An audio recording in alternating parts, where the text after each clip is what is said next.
예배 오신 여러분, 특별히 2017년 추수감사주일을 맞습니다. 하나님은 감사하는 자에게 더 감사할 아름다운 은혜를 주시는 줄로 믿습니다. 오늘 하나님 앞에 감사하는 여러분에게 앞으로 여러분 남은 생애에 더 감사할 수 있는 하나님의 귀한 은혜와 축복이 가득하시기를 주님의 이름으로 축원합니다. 할렐루야. 아멘 하신 분에게 정말 그런 하나님의 은혜가 임하게 될 줄 믿습니다. 자, 오늘은 함께 읽으신 본문의 말씀 누가복음 12장 13절로 21절의 말씀을 가지고 어리석은 부자의 교훈이라는 제목으로 여러분과 함께 말씀의 은혜를 나누고 있습니다.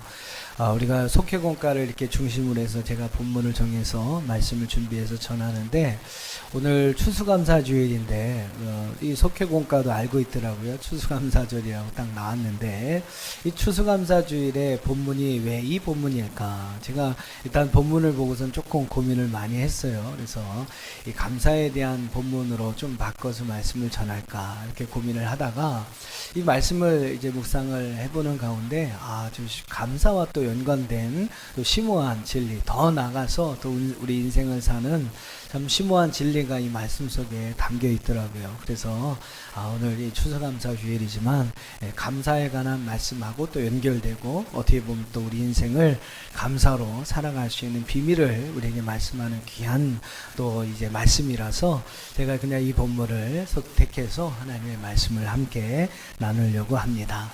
자, 오늘 본문의 말씀은 여러분 두 부분으로 좀 이해를 하셨으면 좋겠어요. 먼저는 16절로 21절입니다. 16절로 21절의 말씀은 오늘 말씀의 제목대로 어리석은 부자에 관한 비유의 말씀을 우리에게 하고 있어요. 그래서 16절로 21절은 어리석은 부자에 관한 교훈의 말씀.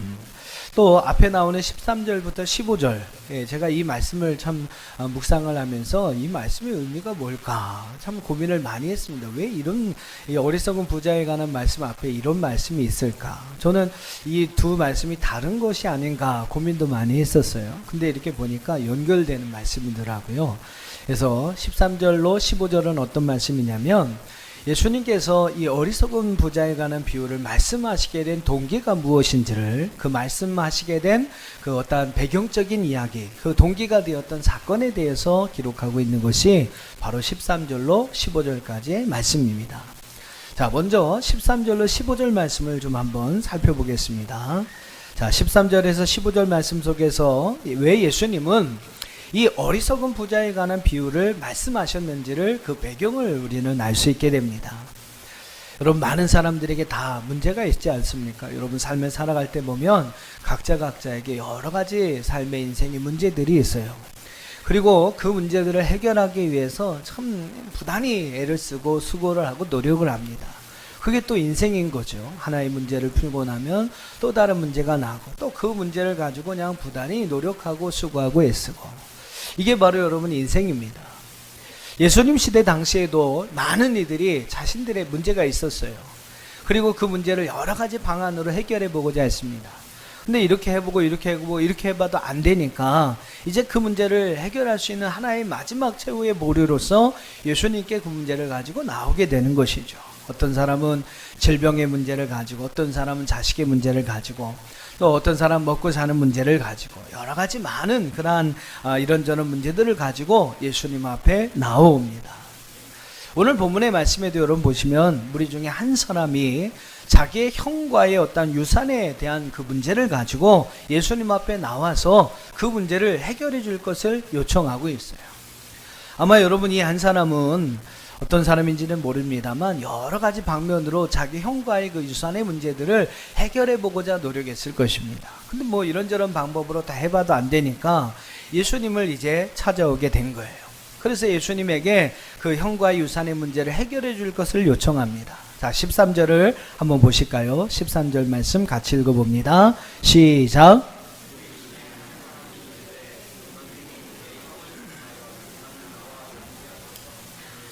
자, 아마 이 사람에게는 형이 하나 있었는데, 이 형이 아버지의 어떤 유산을 그에게 나눠주지 아니하고 다 가져갔든지, 아니면 뭐 정해진 어떤 규정이 있을 텐데 그 규정대로 그 동생에게 주지 아니하고 조금만 주었든지, 뭐 하여튼 이런 문제가 있었던 것 같습니다.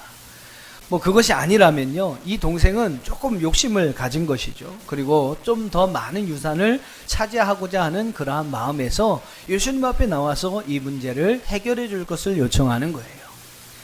형이 욕심을 부렸든지 아니면 동생이 욕심을 부렸든지에 대해서는 뭐 누구의 잘못인지 누구의 욕심인지는 우리가 분명히 알 수는 없습니다만, 이어지는 예수님의 말씀을 보시면 분명히 이 사람이 가지고 온 이 문제는 탐심과 욕심으로 인하여 발생되었던 문제라는 것을 알 수 있게 됩니다.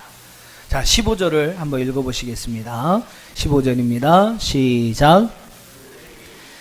삼가 모든 탐심을 물리치라. 사람의 생명이 그 소유에 넉넉한 데 있지 아니하니라 하시고, 사람의 생명은 그 소유에 넉넉함에 있지 아니하니 모든 탐심, 욕심을 물리쳐라. 유산을 독차지하고자 했던 형의 탐심이 문제가 있을 수도 있고요, 그 형의 유산을 조금 더 얻기 위해서 탐을 내었던 동생이 문제가 있을 수도 있고요. 자, 아무튼 오늘 이 16절 이후에 나오는 이 어리석은 부자에 관한 비유의 말씀은 사람들이 가지고 있는 바로 이 잘못된 탐심, 욕심을 지적하기 위해서 예수님께서 주신 말씀이구나라는 것을 알게 됩니다. 자, 예수님은 이제 한번 또 16절 이후의 말씀을 한번 가볼게요. 이 비유에 보면 예수님은 한 부자를 등장시킵니다. 그리고 그가 하는 행동이 참 어리석은 것이었다라고 말씀하세요.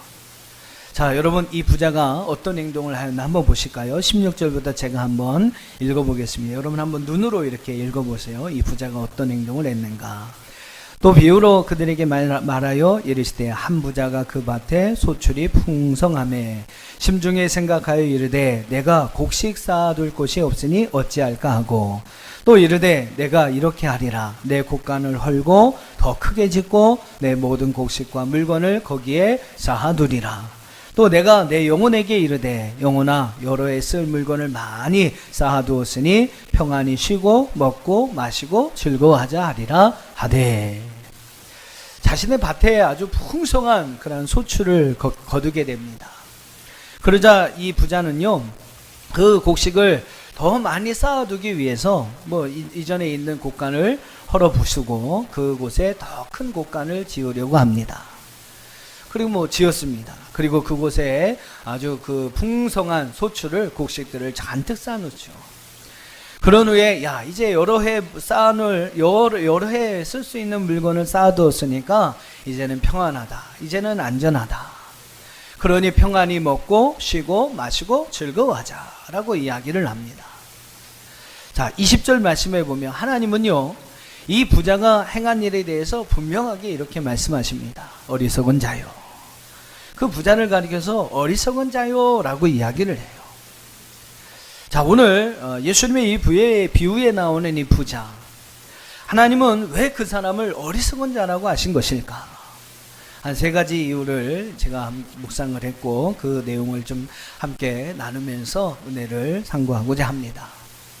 또 여러분, 뭐 이 말씀을 여러분 듣는 여러분에게 제가 부탁드리고 싶은 것이 있다면, 우리는 절대로 이런 어리석은 부자가 되어서는 안 된다는 것이죠.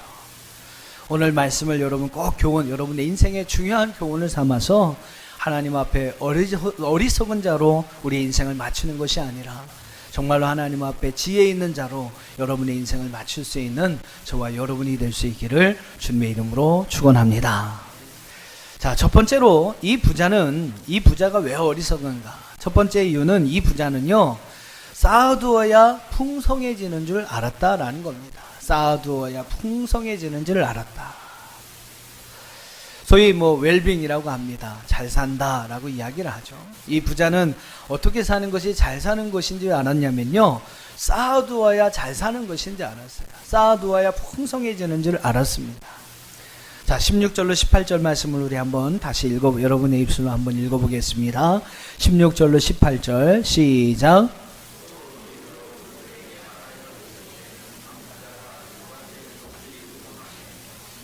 생각하여 이르되, 내가 곡식 쌓아둘 곳이 없으니 어찌할까 하고, 또 이르되 이렇게 하리라. 내 곡간을 헐고 더 크게 짓고 내 모든 곡식과 물건을 거기 쌓아두리라. 소출이 많아졌으니 뭐 당연히 곳간을 헐고 더 크게 짓게 되겠죠. 그리고 그곳에 곡식과 물건을 가득 쌓아둡니다. 이 부자는 그렇게 해야 그가 행복할 줄 알았어요. 그렇게 해야 자신의 삶이 더 풍성해질 줄 알았습니다.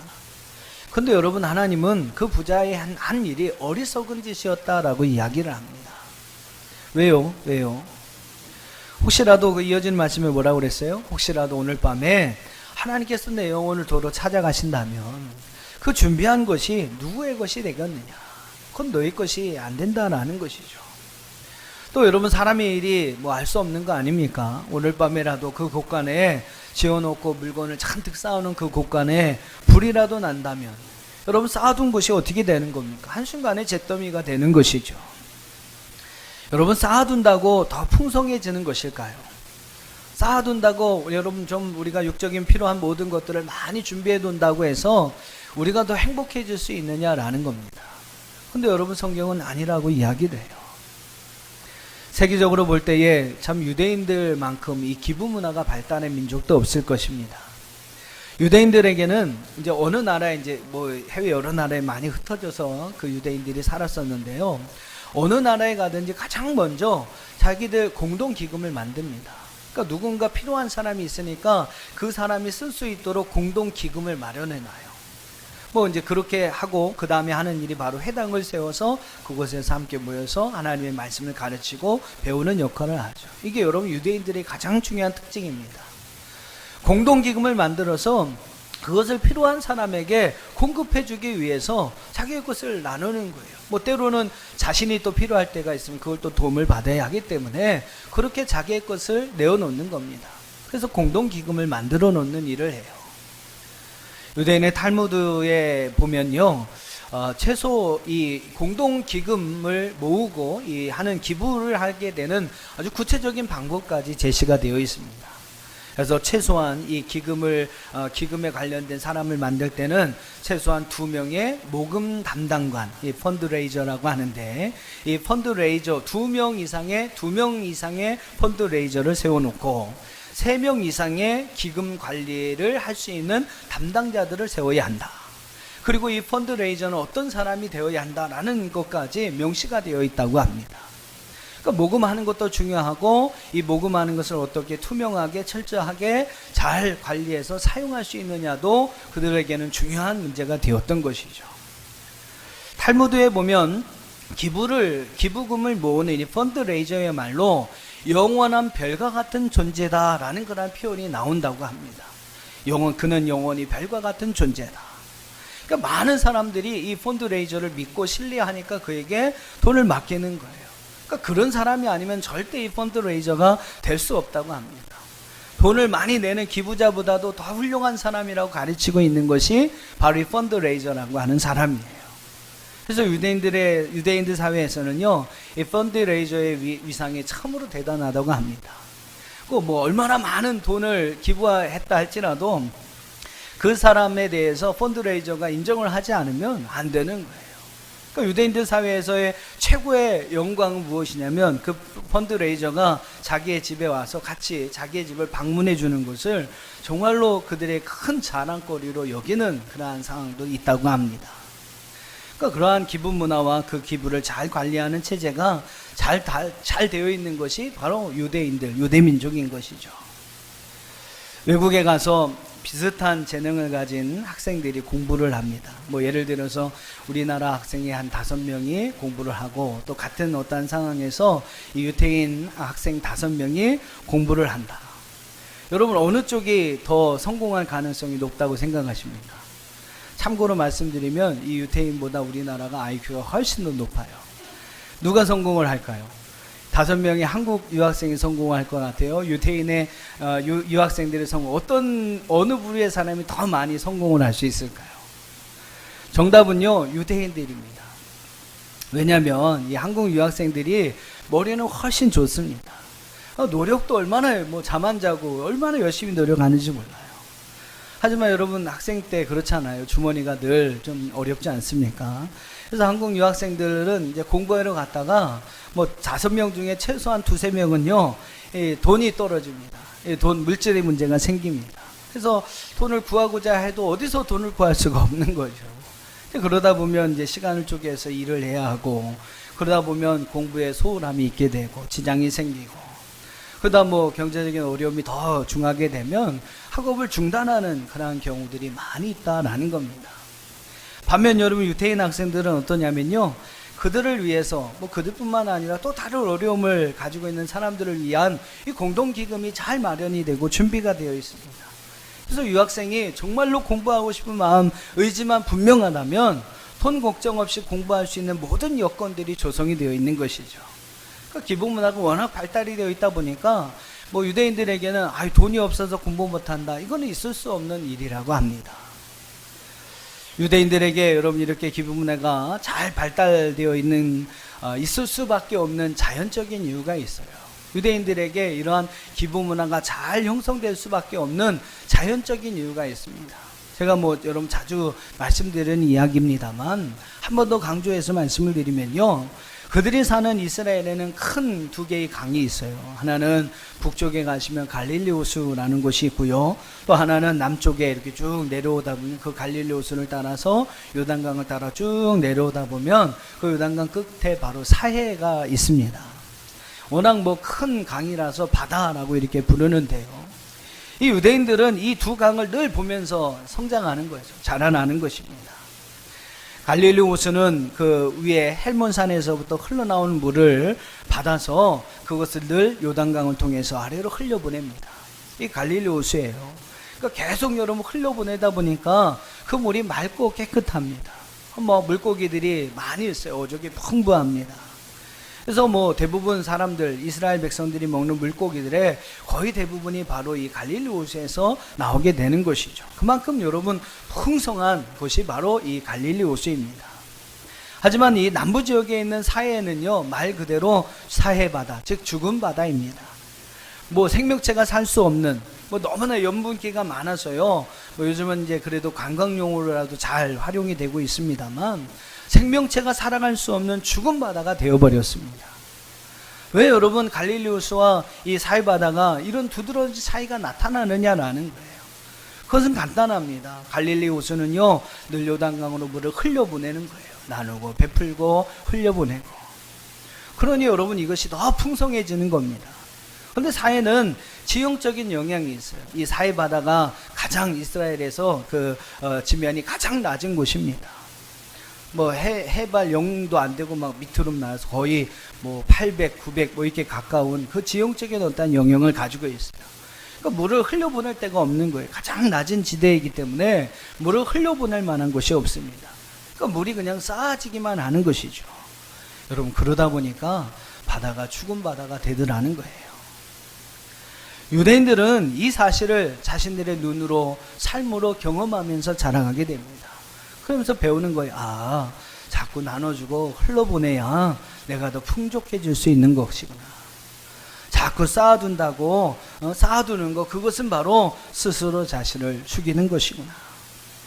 갈릴리 호수와 이 사해바다를 보면서 유대인들은 이 진리를 깨닫게 되는 것이죠. 그래서 그들은 지금도 세계에서 최고로 돈을 많이 기부하는 민족이 되었고요. 또 뭐 그러다 보니까 어떻습니까? 자기들도 더 풍족해지잖아요. 그래서 뭐 세계 최고의 부자들의 서열을 보면 많은 사람들이 유태인이 그 자리를 차지하고 있습니다. 뭐 대표적인 사람이 뭐 빌 게이트나 그죠? 얀쿰 같은 그런 사람이 되겠죠. 쌓아두어야 여러분 풍성해질 거라고 생각하는 것, 그것은 여러분 어리석은 사람의 생각이라는 겁니다. 나누고 베풀면 오히려 풍성하게 되고요, 그것으로 인해서 모두가 함께 행복해질 수 있는 그런 삶을 살아갈 수 있게 된다는 겁니다. 자, 두 번째로 이 부자가 어리석은 부자가 된 이유가 무엇일까요? 두 번째 이유는요, 이 부자는 물질이 많아야 그의 영혼이 평안해지는 줄 알았다는 겁니다. 물질이 많아야 어떤 육체적인 어떤 공급이 그에게 충족하게 채워져야만 그의 영혼이 평안해지는 줄을 알았다는 거죠. 네. 자, 19절을 한번 읽어보겠습니다. 19절 시작.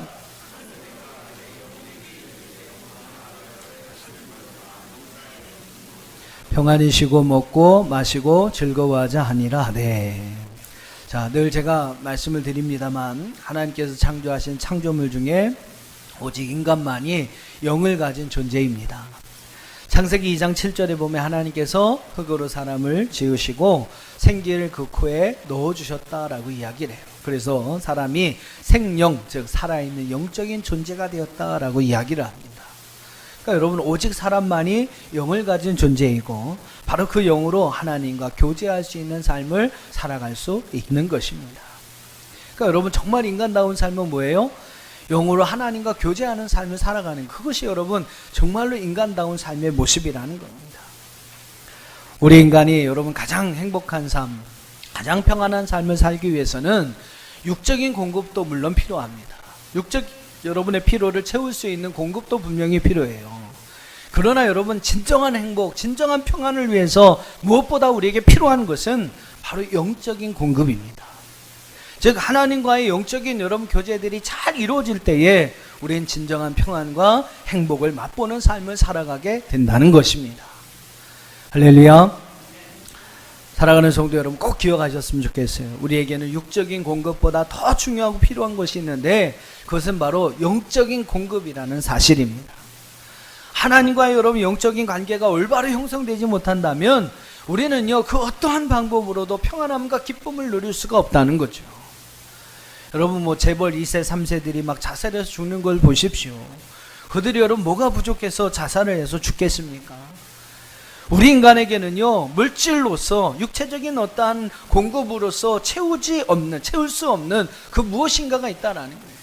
육적인 어떠한 공급으로 다 채워질 수 없는 그 무엇이 있다라는 겁니다. 여러분, 그들이 그것이 채워지지 못하니, 그게 이제 영적인 여러분 공급이고 영적인 만족이라고 할 수 있는데, 그것이 채워지지 못하니까 그들에게 기쁨도 없고 평안도 없고 만족도 없는 거예요. 그러니 여러분, 그렇게 결국 자살해서 죽는 것입니다. 육적인 공급이 채워지면 평안할 수 있을까? 아니라는 거예요. 하나님과 여러분 올바른 관계, 또 이렇게 예배를 통해서 하나님을 섬기고 또 하나님을 사랑하고 또 그 말씀을 따라 이웃을 사랑하고 기도로서 하나님과 교제하고 늘 하나님을 생각하며 하나님과 함께 하나님을 인식하는 삶을 살아가고 하나님이 주시는 그러한 믿음 가지고 신앙 가지고 우리의 삶을 살아가요. 또 하나님을 존중히 여기고 그러므로 하나님이 우리를 존중히 여겨주시는 그런 여러분 삶을 살아갈 때에 우리에게 진정한 영혼의 만족과 기쁨이 있는 줄로 믿습니다. 그러니까 여러분, 이 사실을 알지 못하는 사람은 어리석은 자가 된다라는 거예요. 그래서 여러분, 예수님이 이 부자를 가리켜서 어리석은 자요라고 이야기를 하는 것입니다. 자, 세 번째로, 이 부자는 지금 자신이 가지고 있는 그것이 평생 자신의 것이 되는 줄만 알았다라는 거죠. 이 어리석은 부자가 가지고 있었던 또 하나의 잘못된 생각은 무엇이냐면, 지금 가지고 있는 그것이 평생 영원히 자신의 것이 되는 줄 알았다라는 것입니다. 자, 20절을 한번 같이 읽어보겠습니다. 20절 시작. 어리석은 자여, 오늘 밤에 내 영혼을 도로 찾으리니 그러면 내 준비한 것이 누구의 것이 되겠느냐 하셨으니. 어리석은 이 부자를 향한 하나님의 일침은 분명합니다. 너는 청직에 불과하다. 한번 따라해 보실까요? 너는 청직에 불과하다. 네, 주인은 영원히 소유할 수 있는 분은 오직 하나님 뿐이시고 우리는 다만 그분의 허락하에 우리에게 맡겨진 것을 잠시 관리하는 청직에 불과하다는 것입니다. 불교에서도 공술의 공수거라는 말을 사용하죠. 이 세상에 태어날 때 아무것도 가지고 오지 않았듯이 이 세상에 떠날 때에, 다시 우리가 온 곳으로 돌아갈 때에 우리는 아무것도 가지지 않고 돌아간다는 뜻입니다. 빈손으로 왔다가 빈손으로 돌아가는 것이 우리의 인생입니다.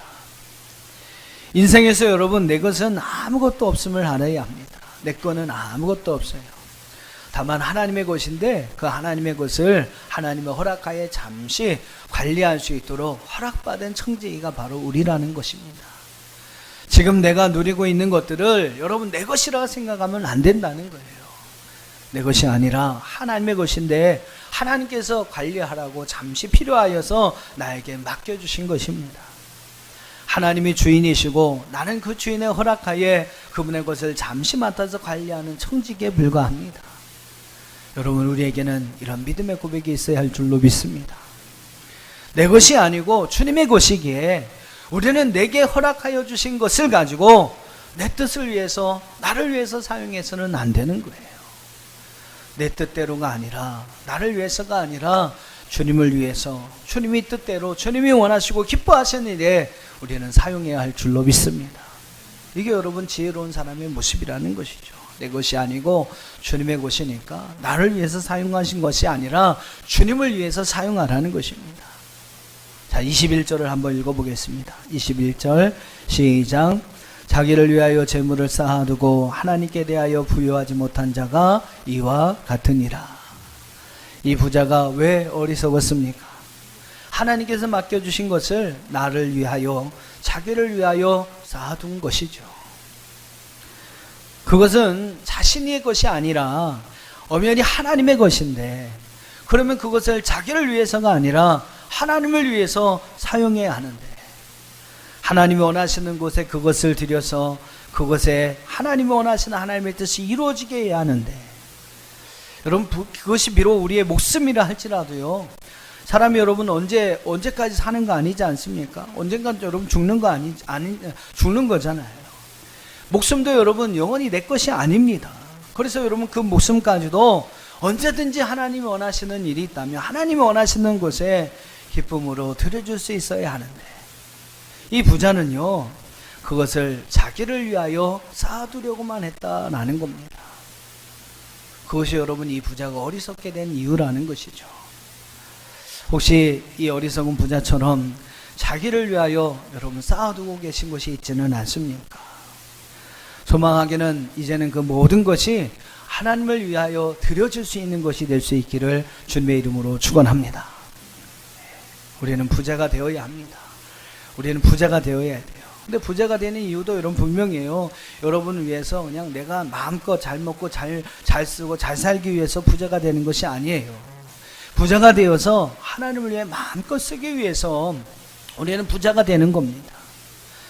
요즘 제가 작년에 이어서 제2회 우리 천안세계 크리스마스 축제를 준비하고 있습니다만, 참 그 일을 이렇게 준비하면서 참 좋은 분들을 많이 만나고 있습니다. 나름 이렇게 큰 회사의 사장님이 있어요. 근데 아침마다 그냥 나오셔가지고 이렇게 목사님들이 하는 그 회의에 꼬박꼬박 참여하시면서 이렇게 참 섬기시는 그런 모습을 봅니다.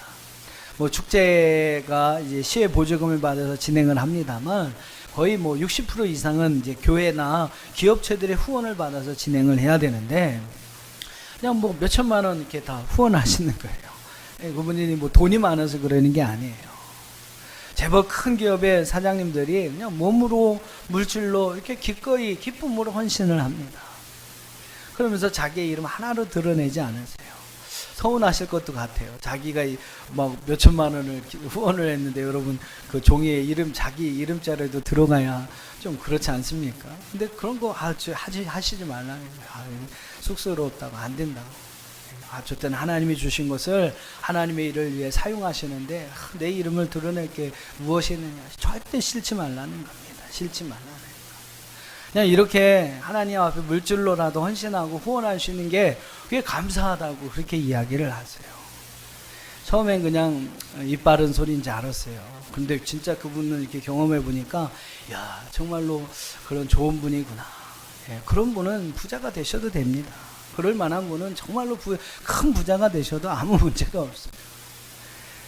목사님, 이번에 우리 학생들 데리고 선교지 가시는데, 제가 많지는 않지만 선교비에 가서 선교하는데 쓰시려고 이거 가지고 좀 가셔서 작지만 복음의 귀한 씨앗으로 한번 심어주고 오세요.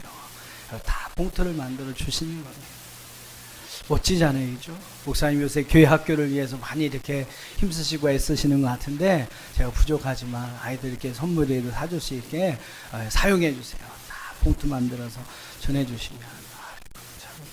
제가 그런 분들이 생기면 제가 그 봉투 붙들고 아마 잠 안 자고 기도해 드릴 것 같아요. 얼마나 멋있습니까? 여러분, 돈의 많고 적음이 아니죠. 마음이고 쓸 수 있는 그러한 방법입니다. 그걸 아시는 거죠. 평생 자기만을 위해서 벌벌벌 거리면서 쌓아두시고 살다가 돈이 무서워서요, 정말로 써야 할 때 제대로 쓰지도 못하고 쌓아두셨다가 오늘같이 이게 추수감사절인데 1년 동안 우리 하나님 주신 은혜에 우리가 감사하는 시간 아닙니까?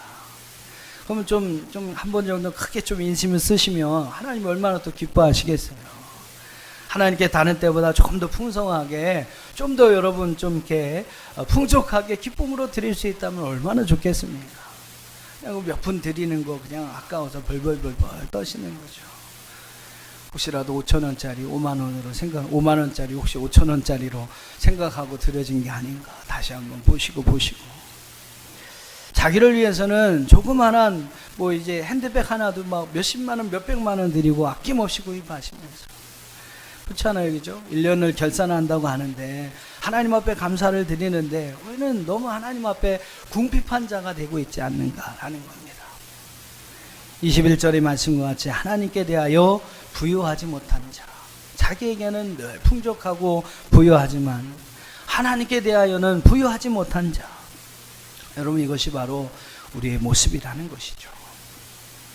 이렇게 여러분 자기를 위해서 열심히 쌓아 놓으셨으면, 저는 그래요, 자기를 위해 한평생 열심히 쌓아 두셨다면 가실 때, 그죠? 마지막 가실 때 좀 잔뜩 싸가지고 가셨으면 좋겠는데, 그럼 복이라도 좋잖아요, 그죠? 복이라도 좋잖아요. 근데 살아계실 때 그렇게 막 아웅다웅 하면서 사셨는데 가실 때 보면 그냥 아무것도 없이 이렇게 초라하게 그냥 땅속에 묻히시는 그러한 모습을 보면 참 이게 마음이 좀 그렇습니다.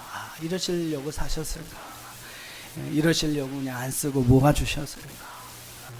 참 멋지게, 그죠? 하나님을 위해 마지막 가실 때라도 한번 착 쓰고 가시면 사람들이 그 이름 석자라도 기억해주고 알아줄 텐데, 장례식 가서 이렇게 장례를 인도하다 보면 그분의 살아온 생을 이렇게 돌아보면 참 어떤 분은 아쉬운 분이 있어요. 참 아쉽다. 이렇게 사시려고, 이렇게 가시려고 참 그런 인생을 사셨나. 또 반면 어떤 분은 참 존경스러운 분이 있어요. 야, 이렇게 정말로 나도 이분처럼 남은 인생을 살았으면 좋겠다 하는 그러한 생각이 드는 분이 있습니다. 사랑하는 여러분, 어떻게 하시겠어요? 자기는 쓰지도 못할 돈 남겨두고 가는 사람 되시겠습니까? 그래도 여러분 사람들의 기억 속에 조금이라도 남길 수 있는, 기억될 수 있을 그러한 이름을 남기고 가는 그런 사람이 되시겠습니까? 뭐 여러분 옆 사람에게 한번 물어봐 보세요. 뭐 남기고 가실 거냐고. 여러분 돈 남기고 가실 겁니까? 아니면 그래도 이름 석자, 사람들 머릿속에 기억될 수, 좋은 것으로 기억될 수 있을 만한 이름을 남기고 갈 수 있는 사람이 될 것이냐. 물어봐 보세요. 뭐 남기고 가실 건지. 물어보세요. 강사 목사님이 왜 그런 얘기를 하셨는지 이제 제가 또 알겠네. 이제 시켜도 안 하시니까 자꾸 강대상에서 왜 저런 얘기를 하시나, 네, 그런 생각을 했는데 시켜도 안 하시니까. 그렇죠. 열심히 자기를 위하여 재물을 쌓아두면 돈은 남길 수 있습니다. 그래서 여러분 자식들에게 조금이나 보탬이 되게 할 수는 있어요. 근데 여러분 진짜 그것이 자식들에게 보탬이 될 수 있을까요? 아무리 여러분 많은 돈을 남겨줘도요, 사람에게는 욕심이 있습니다. 탐욕을 채울 만큼은 여러분 남겨줄 수는 없는 거예요. 오늘 여러분 비유도 보세요. 왜 예수님께서 이 말씀을 하셨습니까? 바로 욕심, 탐심 때문이라고 말씀을 드렸잖아요.